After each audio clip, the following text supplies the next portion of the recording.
Welcome to Unlocked, the home of common sense, with me, Martin Daubney, and we speak Britain's language.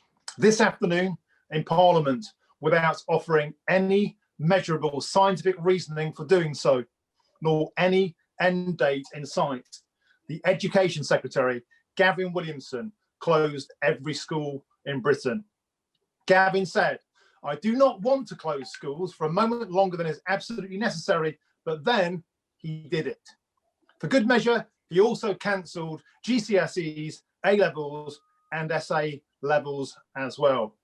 Dazzled by the headlights of apocalyptic science, trammelled by the teaching unions and performing more U-turns than a driving instructor, Mr. Williamson, whose boss, Boris Johnson, had earlier this week ordered the schools to remain open, had a car crash of a performance. Unlocked believes all of this is not only a total failure of Britain's school children, but it was a cataclysmic failure of government on all sides of the house. Since the very beginning of lockdown 1, Unlocked has been pointing out that lockdowns hammer our children's education, and it is those at the bottom who have been hit the hardest. Today, in an attempt to put the COVID hysteria to one side and to spell out the actual risks to both children and teachers, we are joined by a bank of experts, teachers, activists, politicians, and of course, parents. First up, James Wells, former head of UK trade statistics at the ONS and MEP for Wales, a great friend of mine, and now a Reform UK candidate in the upcoming Welsh parliamentary elections, to address if there can be any justification for school closures. We are joined next by David Perks, principal of the East London Science School. To discuss how schools and children have become a political football, we are joined by the legendary Laurence Fox, leader of the Reclaim Party. Next, we have Liz Cole from the campaign group Us For Them, who will tell us how Britain's mums and dads are coping and how they've been betrayed by the school unions. So first, James, if we believe the media, you would think that schools are super spreader events where teachers were amongst the highest risk group in all of Britain and children are at risk of dying of COVID. What's the actual evidence? First of all, James, how likely are children to die of COVID, and are teachers more at risk than anybody else in Britain? Hi, Martin. Well, as far as I can see, and I've been doing a lot of reading today, there's 3 points to the argument about whether schools should be closed or not. First of all, you've got the risk of death and serious illness to children and young people from COVID.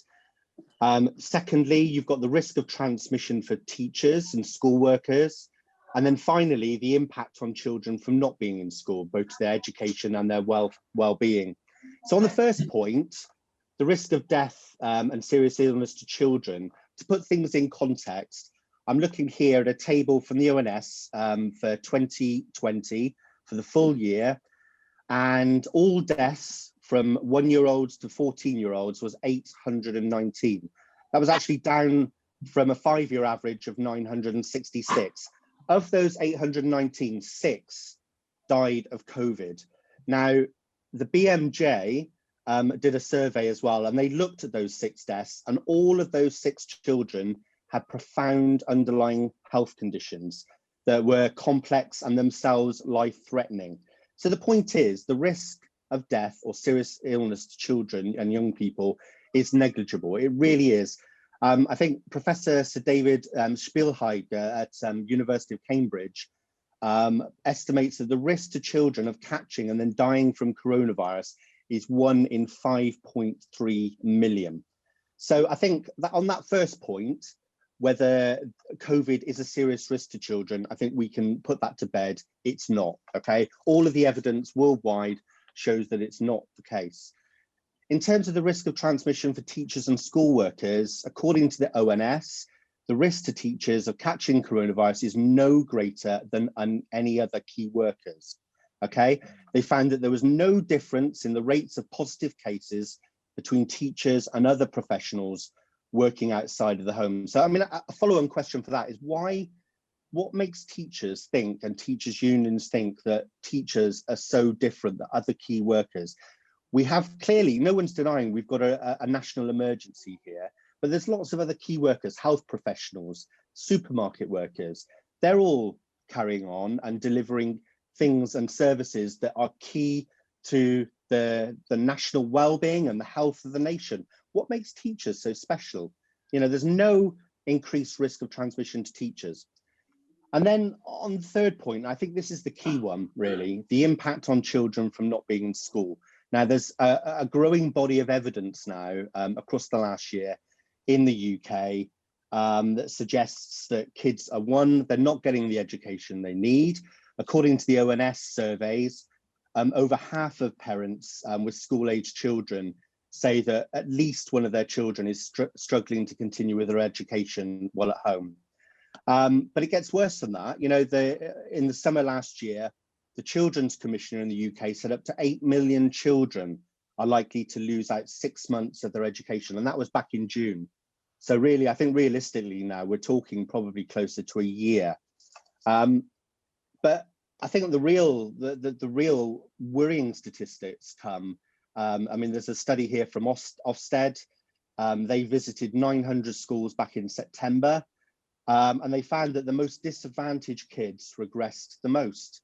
Lots of reasons for it: low education of the parents, parental work commitments, not having the resources. I mean, I'm a parent myself. I've got 2 kids. We've got a small house, 1 proper table. My wife's also working from home. So it's a nightmare, and both kids are at different ages. So trying to juggle that it just doesn't work, you know. And a lot of schools, mine included, my kids' schools, they're doing online classes, but it's hit and miss. My daughter had a 20-minute session this morning, and that was it for the day.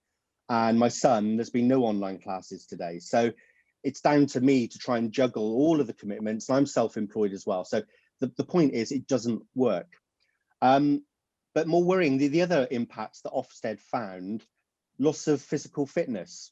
Obviously, kids are not getting out like they would be, running around the playground, doing PE, physical exercise. So they're losing fitness, which is really worrying. Ofsted also found signs of mental distress, including eating disorders and self-harm. There's a worrying statistic about boys especially being hit because they're spending all of their time on gaming. I mean, my son spends a lot of his time on Fortnite, and I allow him to do that because it's only time when he can actually hook up with his friends and actually, you know, for his well-being, actually talk to his friends and engage with them. And then, I mean, the list goes on and on and on. Some children who were previously potty trained have lapsed back into nappies. There's another study by the Hodder Education. So 250 RS assessment tests were analysed of primary school children. And what it showed is an average of 5 to 15% decline compared to previous years. The biggest drops was in maths scores. And overall, 7-year-olds were impacted the most. So I think it's clear that, you know, the impact on children is not just about their education, it's about their health and their well-being as well. And also the well-being of families, you know, trying to juggle all this, work commitments, homeschooling and everything else is putting an awful lot of pressure. Yeah. James, that was superb. That is why James Wells was a former head of UK trade stats at the ONS. That was a comprehensive range of data laid down. This is an emotive topic, isn't it? It's an emotive topic, how we educate our children and the impact upon them when we're not able to do that. But if we purely look at the data, it will be clear to anybody that there is no compelling case to close our schools. Now, we put this on to social media yesterday using the hashtag #UnlockTheSchools. We got absolutely loads and loads and loads of responses to this. In fact, I think more than anything we've ever put out on Unlocked, because parents at the sharp end now are facing yet another lockdown of having to homeschool. It's cold, their patience is worn out, often their money is running out, and it's the parents. And Boris Johnson announced a minute ago, by the way, that we're going to have a return for the clap for the NHS, but it's going to be a clap for the heroes. Well, how about we clap for the heroes who are the stay-at-home parents? That's another one. I want to ask everybody on this call later on if they are going to be joining in with this doorstep clapping. That's the data. I want to move on now, if I can, James. I want to cut back to you in a bit. I want to go straight to David Perks, principal of East London Science School. Now, David, you've just heard the evidence, but putting that to one side, you work at a very busy inner city London school. Can you give Unlocked viewers, please, just a sense of the type of school you're in, the type of pupils and the type of households they come from, and what the lockdown has done to your school and its pupils? I think we're situated sort of in East London, between sort of right on the border between Newham and Tower Hamlets. So it's one of the hot spots for COVID. I think in the first wave in March, it hit us like a tidal wave, absolutely smacked into us. Most of my staff, my senior staff, were all ill. I was ill. We were knocked out for weeks, in effect. So we don't take this lightly at all. This is a real problem.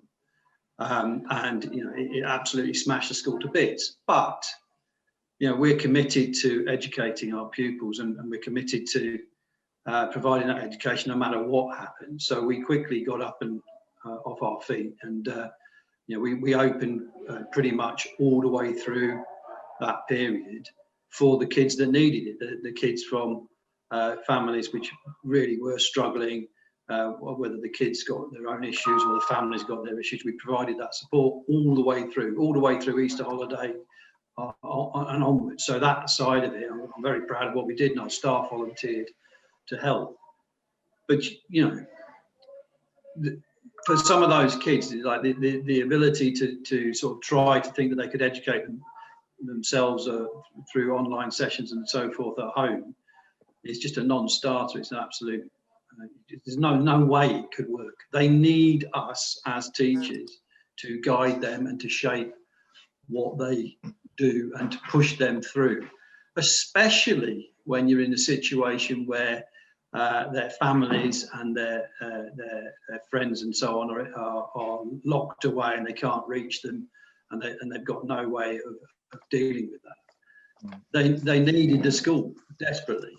And as the time went on, we got more and more kids come back, and we then eventually realised we're just going to have to bring them all back. So we worked over the summer holiday. We brought them in for 2 weeks, especially the older ones facing their examinations, because if we didn't do that, it was gone, finished. No matter what the government was saying, it was not going to work. And we're now in the second. Maybe you could call it the third version, but the second version of that situation. We've been open since September. We've been desperately trying to stay open, but it's been really, really hard. You get a kid with a case that's positive, that knocks out minimum 15 other kids as contacts. You get 2 of them, you're in a real problem, and then you get told by Public Health England you may have to shut down an entire year group and so forth and so on. And so struggling through that was hard enough, and now then we come back. We've managed to keep the kids working really well. I'm very, very proud of them. But then we get told, no, we're just going to shut the whole thing down, right? And we're in this, and I don't want to get this wrong. I really don't, because we do take this damn seriously. But we survived through that period, and our families and our children got through that, and we're doing our best to keep them in. And then we're told it's shut down. We actually don't know that is the right thing to do, right? And that is going to either respond to the impact of what we face, because it doesn't seem to be that that's what we're dealing with, or that it's going to solve anything. It's certainly not going to solve their education. Those kids, education is the single most important thing that they can do in their lives up until they finish their schooling. That will determine their futures. dealing with COVID, but dealing with their education is just, that's their future. And we've taken that away to such an extent, it might not be able to be fixed. I don't know. We'll work like crazy to do it, but I don't know whether we can. Well, David, I'd just like to point out, of course, there are lots of noises in the background there, but you're in a working school, right? You're not in a TV studio. Yeah, this is the real world. It is still going on. That thing called the real world out there. Yeah, even though politicians and the happily furloughed wouldn't let us believe that. But before we go on, David, and talk about the impact specifically on some of the children in your school, I have to read out a few comments that we've been getting on Facebook. And as I said, we've had so many comments. This is from 6H Lindsay, who is saying, today I resigned as a school governor at our local primary school. I cannot stand by why the entire staff is put in section 44 notices and refused to work on Monday. Our children deserve better than this. School is vital. Another comment from Jan 5. In the last lockdown, getting my daughter, then 7, to do any work was an absolute nightmare. It was such a battle to get her to even do the bare minimum, and I had to constantly supervise her. Teachers at her school left at the end of yesterday's inset day, expecting children to be back today. And we've got a comment here from overseas from Thomas, who is saying, I'm a Swedish teacher. Schools up to age 15 stayed open until last week before Christmas.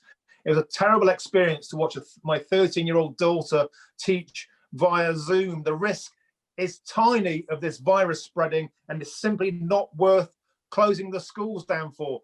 Now, David, passions are running high. Yeah. You're on the front line. We hear a lot about children being impacted by missing school. What kind of issues are you seeing on the front line in terms of kids falling behind, and more things like emotive issues such as their mental health or their disruptive behaviour? What's happening on the front line? This is a difficult one to explain. Okay, so I have concentrated so much effort in time and effort from myself and the teaching staff into protecting our current year 11 pupils and to make their ability to sit the GCSEs the paramount goal of the school at this moment. And then it's been taken away, right? Luckily, because we are so fiercely defensive of that, we will push through and we will keep them working. But psychologically, for a child at that age, to be told that their future has been taken away from them, it's going to knock them for 6, and it will, potentially, if it's not handled right, that damages them for life. I mean, what's the future? I mean, as a teenager, the future is always problematic, right? How the hell do you understand life and everything? And then to be told that, what you rely on, the adult world has given up on you, is too much for some of them to cope with. It's just literally too much. So, we have to shape that. And that's the job that teachers take on, is to shape that for young people and to say, well, just don't listen to that. We're going to carry on and so forth. And that's great, because we will do that. But I have to say that there's a hell of a lot of people out in education who aren't doing that, who are walking away from it. I dread to think what the children under their care are making of this. I think they will think that the adult world has abandoned them completely. And we are going to pay for that. There's no doubt we're going to pay for that in the future. It might not happen now, but it will happen. So I can't get across to you the seriousness of what we are doing, okay? There is no easy fix on this. And there's another way to look at it, right? I mean, this is a bit of a teacher perspective, but the examination system that we rely on as the means by which we judge each other and the success and the work we put in is crucial for children to see themselves through that, because they can trust it. It's a measuring stick against which they are judged, good or bad. They know who they are. It seems like we are determined to tear that to pieces and to replace it by something we know not yet what, but it can only be a lesser, more feeble attempt to posit a reason for working so hard for however many years in secondary school. So, David, I'd like to pull back on a point you made. That's really, really powerful point. this sense of children being abandoned by the system, by government, by schools, not your school and not you as a teacher, but how big an issue is that? Not in terms of the forward thinking aspect, but one thing we hear a lot is, lockdowns are making children mentally ill. But here's another point. Are we actually telling them that they shouldn't be like that? Are we making them feel afraid of the outside world, of being with their peers, afraid of exams? Are we teaching them to be feeble? I think, children are, resilient creatures because they deal with what they face, right? And so sometimes they don't know any different, so they'll just carry on with it and so forth. And one hopes that is largely the way they deal with it. But, we already tell them that, they are suffering a mental health crisis. Whether you agree with it or not, that is what we tell them. We then tell them that their future is now completely undermined. Well, what do you expect them to do? They're going to act it out. And there's no doubt that will come out, as I said, in ways which you can't predict, but it will be there. And some kids will find it really hard. It's like, we have had some very, very sad events over the past couple of days. Now, I cannot point to that's due to COVID, due to school, due to whatever, but the context in which that's taking place. It has an impact and means that it's much harder for young people to cope. It is. We're making it harder for them to cope. We can talk about schools, but I talk about universities. Crikey! I'm glad I do not work in the university sector. What the hell is going on in that? It's just beyond me. They work all that time at school and then they get sent to a university which won't even go near them. We've abandoned them, right? And that we will pay for. There's no question. And in terms of their families being able to cope, and there's all the basics of can you get enough income, food, and support from care services and the rest of it? They're stretched and they're pushed, and it's very, very hard. I was speaking to a young lady just a second ago. I think she's 17. She's talking to me about how to get her predicted grades for her A-level and so on. And she's done really not very well in her maths. And I said, well, come on, tell me the story. What is it? And she says her mum is absolutely petrified and is locking herself in her room because she thinks she's going to contract COVID and die. And that kid is trying to work out how to do well in her A-levels and prepare for that, coping with all of that. Of course it has an effect. People are very, very scared, very, very scared. And there's another point that rings true to my heart. My mother was a teacher for 35 years. She worked with the most disadvantaged kids in Nottinghamshire. I always get emotional talking about this, David. You got me going here because what's happening is that we are letting these kids down. And something else that chimes with me is that my father was a coal miner. He was dyslexic. My dad couldn't even read to me if he wanted. And I know my wife is a TA. She's back at school. She's a hero. Love to bits. And she wants to get stuck back in. And all those kids with parents like mine, whose parents weren't very good at school or didn't have a good experience of school, they're the kids, aren't they, David, that are coming back and they've slipped even further behind. This isn't data, it's real. And the point is that we know that, and I'm so proud of our staff, and they're committed and they work with me constantly to give everything we can give. We go as far as we damn well can and beyond, right? So I shouldn't say this on air, but I will open the door to children who need help, whatever their circumstances in this period, because I know that contact is vital, and that we can turn kids around if we can only just keep them going with us. I've got a younger girl who's talked to me this morning about her future. Her results are not good. She's from an East European family. Their situation is tough beyond normal comparison, full stop, and yet somehow she's got to carve out a future in this. How can she do it without us? So, I'm committed. I'm saying, you come in, we work, we'll sort it out as best we can, but I'm not going to give up, and you don't give up. but you know, for most kids, they don't have that. They will give up. You know, one way or another, it will hit them badly, and that I think is without question the situation we're dealing with. And so, you know, for me, in that context, going back to the teacher thing, for teachers to then say, no, we can't work, right? We can't do that for whatever reason, is appalling. It's absolutely appalling. What do they think that the youngsters looking at them are going to think? Teaching to me is an altruistic act. It's not a job in a normal sense. An altruistic act. You go in there to give to the next generation. You commit to that. What are we doing?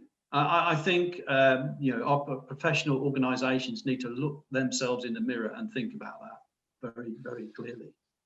David, that's an excellent segue into our next guest. But before we move on to Laurence Fox to talk about the political landscape and the sense of abandonment that we've given the nation, today's show, #Unlock the Schools. If you were in charge now, David, would you be unlocking the schools and getting kids back in the classroom? Too damn right I would. That's a great way to move on. Mr. Fox, the splendid Mr. Laurence Fox, I want to move on to you now, mate. You've heard all of this. It's a topic I know you talk a lot about. You're very, very passionate. You've got two lads.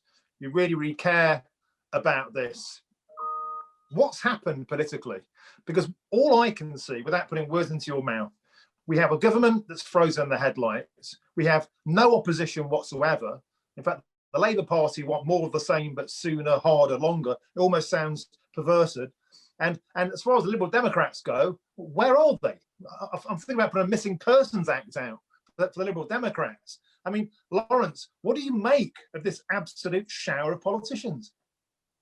I think it's very, very sad. Obviously, it's you know, let's not underestimate that it's a serious problem that's going on. But unfortunately, what seems to be happening is the government have to double down.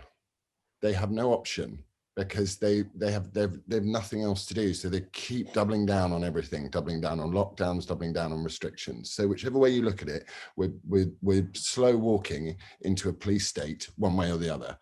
And to use our children as one of the last, I'm furious about it. So you say it upsets you. I've got my eldest son has serious special educational needs, and you know, just it's affected him so much. So I'm furious with the government. I don't think our children deserve this, and I think they're doing it for political reasons. Actually, sorry to be emotional, Don't be. but I think they're doing it for political reasons. I don't think they're doing it for the sake of our children. And I think on principle, our children deserve an education. They deserve it. It's our duty to provide it for them. At any cost, it's our duty to provide it to them. And you know, what's happening is essentially we're taking out the liver of a young, healthy child and giving it to an old person or a vulnerable person. You know, you're really severely reducing these kids' opportunities at even understanding what proper peer relationships are like.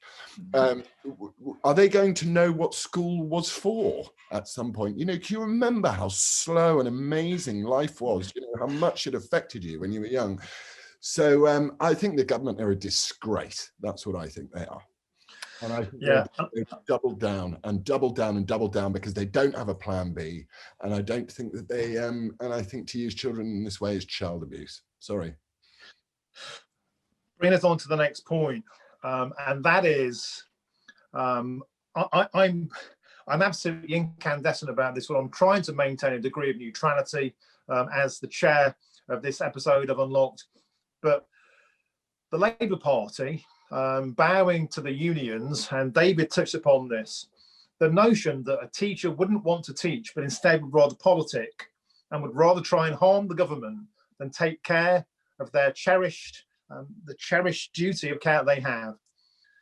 Laurence, what the hell are the unions playing at? Well, it's appalling, but rather than attacking unions, people must be able to have their own view, and if a teacher, but I don't want to take away somebody's view, and if the unions are going to behave like unions are going to behave, but look, we're being the state and then the state broadcaster via the media are filling everybody with fear. That's what they're doing. So that's where our problem is. And I suppose there are going to be ways out of this which we can try and help, but I totally agree with what was said before, that our kids we're going to pay for this. But I'm not going to sit my children down I have certainly not in front of the BBC, I tell you that. But I think it's time to teach them some life skills to get them out. But I think we're pretty close to, people are pretty close to breaking point, I think I would say, over this issue. But my problem with, I don't want to attack individuals' views on things, because I believe very passionately in the right of the individual to have a view. But the government have got this one really, really, really wrong, really wrong. Okay, so we can agree. I think everybody on this call will agree, and certainly our Facebook users are really, really agreeing. I mean, some of the comments that are coming in are just off the scale, and I can't even read a lot of them out.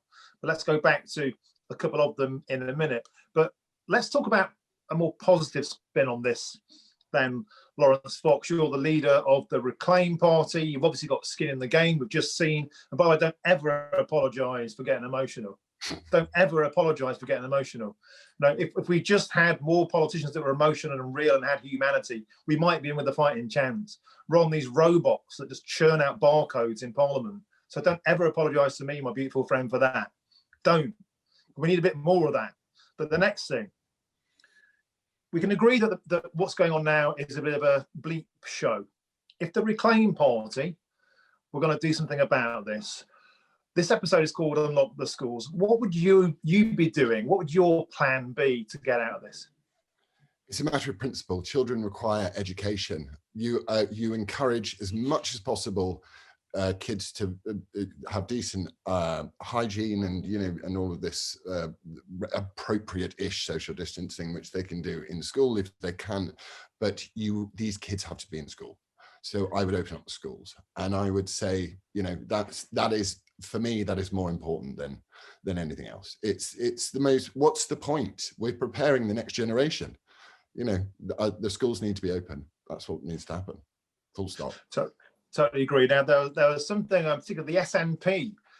We talked about this earlier on with James Wells, but there's this clamour to kind of try and prioritise certain workers as being more worthy of a vaccine, irrespective of the actual risk. What about this idea that teachers should jump up the pecking order and get a vaccine first, Laurence?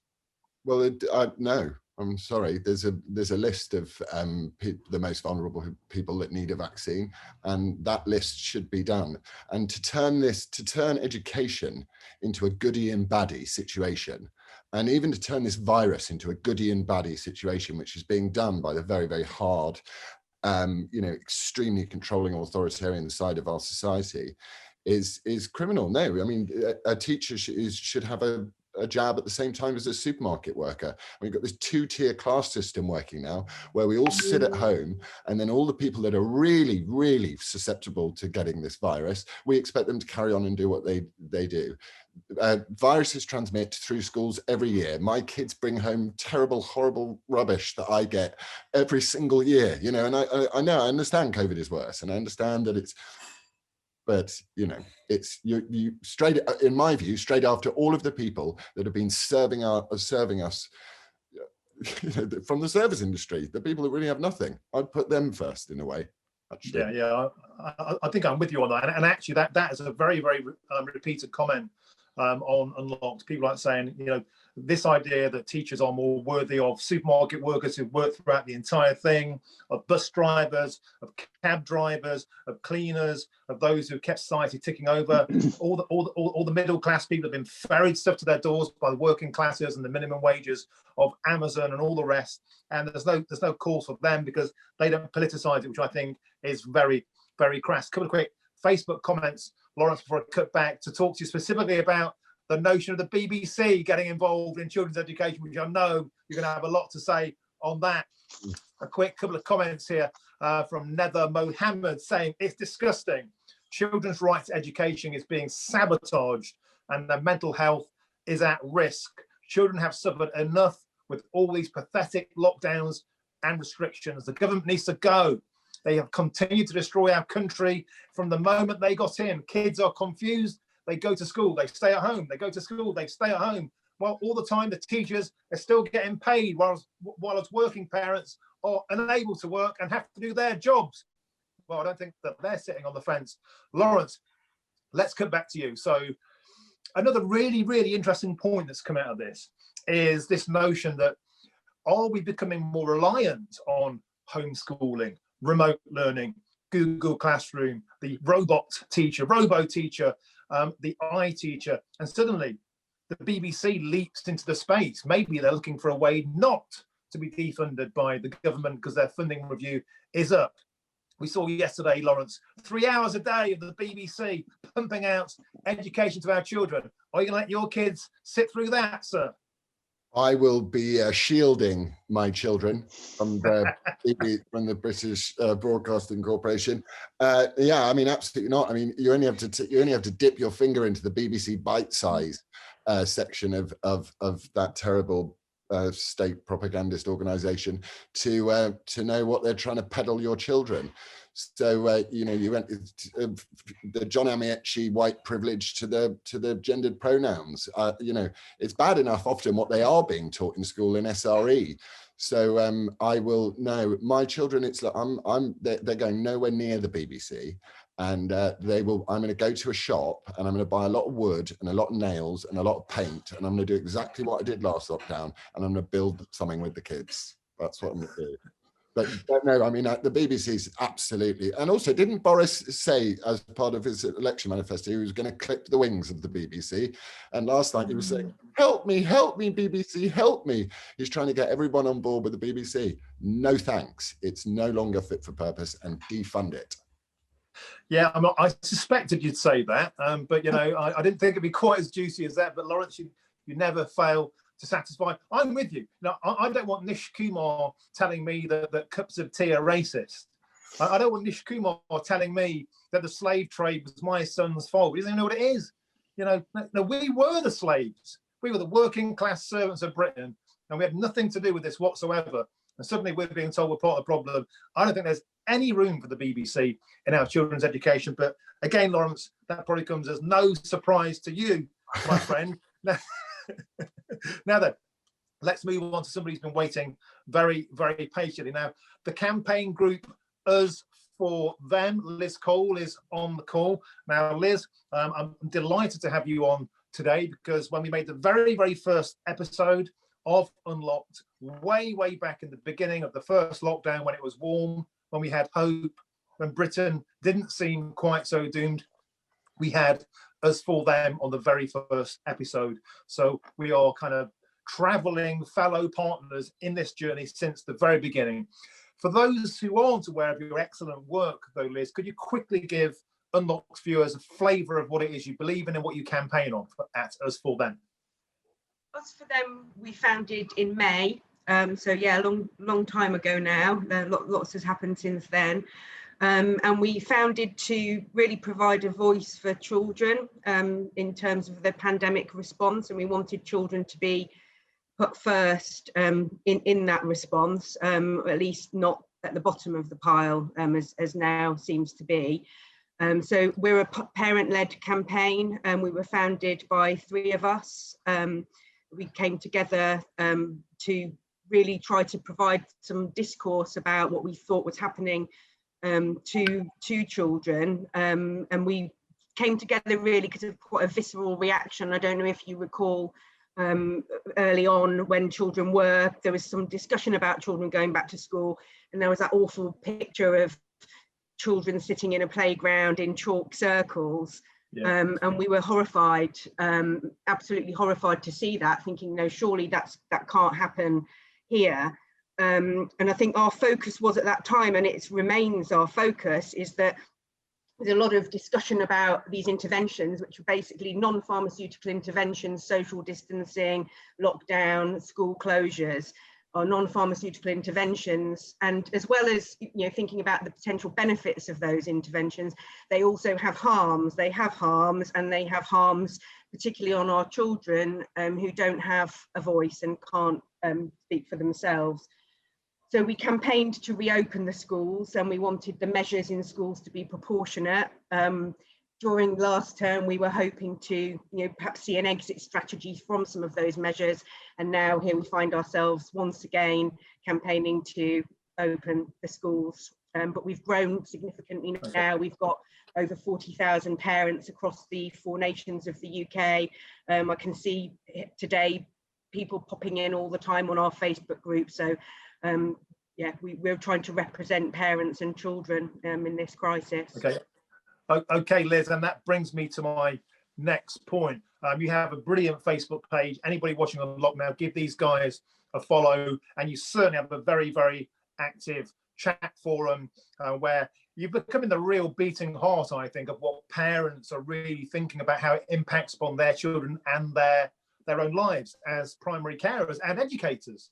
Suddenly they're having to do the role of parent and teacher. Can you give us a flavour, Liz, of the kind of things that people are saying out there and the kind of shared experience of how difficult this is to be a parent, a carer, a provider and an educator? Yeah, I mean, it's horrific, to be honest. On that evening when Boris Johnson announced that the schools were going to close, reading the posts on our Facebook group was heartbreaking, to be honest. The despair that we could see from parents. So it ranges from situations that are really extreme and incredibly upsetting, with parents struggling with several children with special needs, children with mental health difficulties that have been exacerbated significantly by the first lockdown. Parents wondering, then unable to get key worker places, for example, for their children, struggling with under 10s and on 1 or 2 devices, having to share those between them. So it really does range from in extremity, but the fact is, parents are, as parents, obviously we support our children, and everybody has a different level of resources. I don't think it's fair to say we're all in it together. There's a continuum of resources that people have, but I would say that most parents now are severely depleted in their energies, in their psychological energy, in the resources that they have, and now you're heading into another stint now of home distance learning with no end in sight, struggling to limp along with jobs that maybe you've been struggling with all this time, with children who are struggling to keep up with work, and it's going to break people, I have to say, from what I see in the group. It's painful to read. Yeah, and there's a couple of comments here, Liz, just like to read out again, because we've had so many come in. One here from Helen Beard, who is saying, this is an abusive, inhumane travesty. I'm a grandparent. A children's mum is a key worker, so I will say, hopefully, that they will be attending. However, they will be in a strange atmosphere, not in the norm, and I cry on and off with great sadness for any young children attending. That really is an impactful statement. Stephen Kelly has said here, this is on the Unlocked Facebook group, anyone advocating closing schools is advocating removing the one thing that empowers the working class. Education is fundamental to a fair society, along with jobs and healthcare. All of that is being taken away from us. We must stand up to this. Now, that's easy to say, Liz, but in as far as getting involved with Us for Them, how can parents get involved, and what can they do to help you grow? Yeah, so we have a very active supporter base. So I would suggest in the first instance, if people would visit our website, usforthem.co.uk, and from there they can join our any of our 4 nation Facebook groups and sign up for our regular calls to action, because we provide our supporters with actions that they can get involved with, from writing to different stakeholders and helping with other things. So that's what I would suggest to them in the first instance. Okay, good. So what I'm going to do now, we asked people yesterday And today we asked them across Twitter and across Facebook and all of our social media platforms. We asked people who agreed with the hashtag Unlock the Schools to send a short video of their experience and their lives and what they had to say to us. So we're going to show a short selection of those now and then come back to the show to comment on them. No government chooses to shut schools lightly, but we learned from the last lockdown that the closure of schools has a catastrophic effect on the entire country, children and adults alike, for social and economic reasons. It exposes division, it widens inequalities. It's a duty of the state to educate us, and this does not happen when schools are closed with the best will in the world. There is no substitute for live teaching within schools with mixing with peers. Schools need to reopen now without delay before more damage is done. We are simply stacking up problems down the line. This crisis is bigger than the virus. The virus will still be there when we unlock, so we have to learn to live with it, to live round it and work it out. But we need schools to open for that to happen. Here we go again. Don't know if the first lockdown worked, not sure the second did. And now we're headlong into the third. All the children, 3 kids, off, sharing devices. Thank goodness this time there's live lessons for all 3 of them. So that's something. Even my work-shy 11-year-old was thrilled at the prospect, but they've all got to share a device. What will the families do that don't have devices? I bloody hope this is worth it. They better be sure this is working, because there's too much damage being done if it's not working. So, with a wing and a prayer, let's throw ourselves headlong into it. Good luck, everyone. Hi, my name's Chloe and I'm supporting Unlocked's campaign to keep schools open. I have a 3-year-old called Alfie and a 1-year-old called Willow. My husband and I are both in full-time jobs, and when I look back to the last lockdown, the strict one in March, I just don't know how we coped, really. To keep a full-time job and look after your children full-time, it's just not possible. So there's no kind of Mum of the Year award badge coming my way anytime soon, because we're back to where we started again. And, it's just not good for them. They need to be back in school. They need to be around their peers. I mean, I'm lucky this time. The nurseries have stayed open for now. But it does break my heart when you think of like my nieces and my nephews who aren't in their school and they're not around the education that they need to be getting at this key time. When you're working full time and you're at home full time, you're looking after children, you've got so many plates spinning that something is gonna crash. And unfortunately, it feels as though a lot of people's mental health is one of them. It's impacting people in so many ways. I think if we could just support people and send the children back to school, where transmission rates are low anyway, we've got to learn to live with this virus. And for me, I think the best way to do that is to kind of soldier on and keep going. And with that is getting the kids back in school. Okay, some emotional stuff there. I mean, this is an emotional topic. We try to be level-headed today, but I think enough is enough. We all believe in unlocking the schools, but now I want to ask all of our guests a message for Boris Johnson. We do this on every edition of Unlocked, and we've had some corkers, and I ask all guests, please try not to swear, although if you do, it's understandable. Let's start, please, from the top of the show. James Wells, what's your message for Boris Johnson on unlocking the schools? Well, look, Boris, what happened to the can-do attitude? It's not a binary thing, shutting the schools or keeping them open. Back in Wales last year, we had periods where we had lockdowns, and the schools even went to sort of 3 days where the kids were in on different days. So there's different ways of doing this. Shutting the schools across the whole of the UK is going to have a devastating impact on the next generation. And, pull your finger out, mate. Seriously, can-do attitude. What happened to that? That's a direct between the eyes shot. Next comment, please. David Perks, principal of the East London Science School. What's your message for Boris Johnson? I think there's 2 things. It's fairly simple. That the kids are our future. We have to protect their education. That's the only thing that matters about schools at all. And so if the, we mean that, we open them as quickly as we can and get them back in, because face-to-face teaching is the only thing that makes a difference to kids, especially ones who really need our help. And secondly, protect the examination system. Do not ditch it. If you ditch it, then you're telling us you don't value education. You defend that at all costs. Do those two things, we can sort this out. We'll do it. Superb stuff. That's a call to arms there.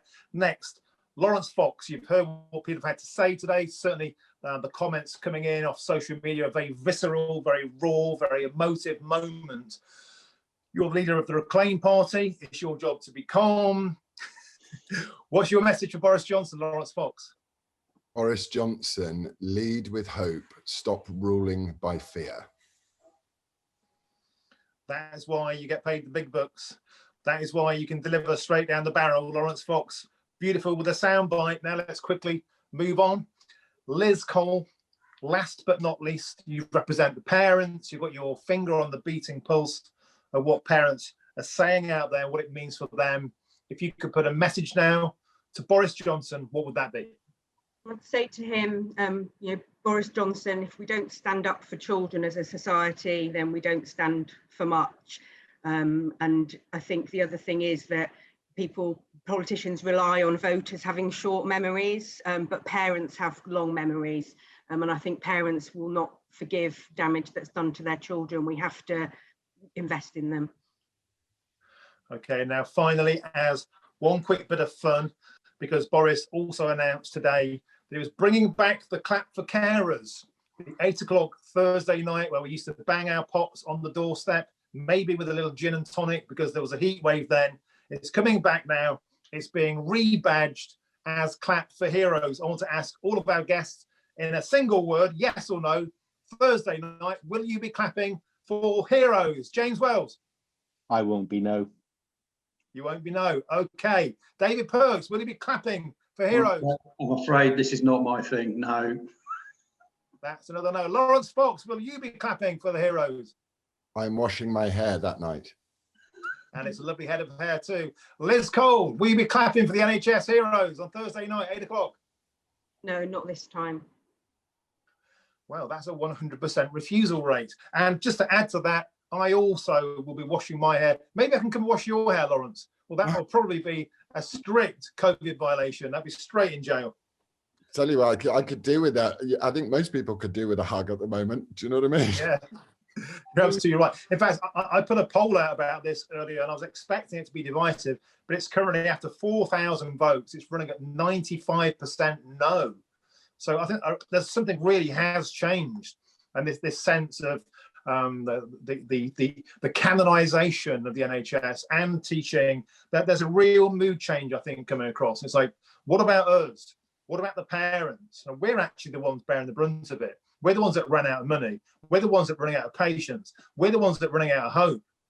And I think it's our job to try and stick together on this. And hopefully on tonight's Unlocked, we've done that. It's a difficult topic. You know, it's not the most cheerful topic in the world, but it's important that we talk about it and stick together. And I think James Wells makes an excellent point. The data simply isn't there for this. If you're going to be relying on the evidence alone, there is no case to be made for it. David Perks, quite clearly, talking about the effects of children on the front line and the absolute need for education and the sense of betrayal if we don't give them that need. David has made a clear case. Politically, Laurence Fox, straight between the eyes, this is the failure of government to give children a basic human right of education. Liz Cole representing the parents out there, they feel alone and they want the government to have their back and to stop punishing them. And I think that show quite neatly sums up how most of Britain are feeling outside of the BBC, outside of the Twitterati, outside of the echo chambers. I hope you've enjoyed watching tonight. Thank you for tuning into Unlocked. Please give us a share, give us a follow. We're the new kids on the block. We're just getting going, but I can tell you we're the fastest growing media channel on Facebook. We are number 6 in the UK. We're shooting up the chart. We come from nowhere. We started it in this blooming study back in May with people like this coming on who care, and we come from nowhere, and we hope to keep on rising with your help. So thanks for watching, and Lox, you've been fabulous. Take care.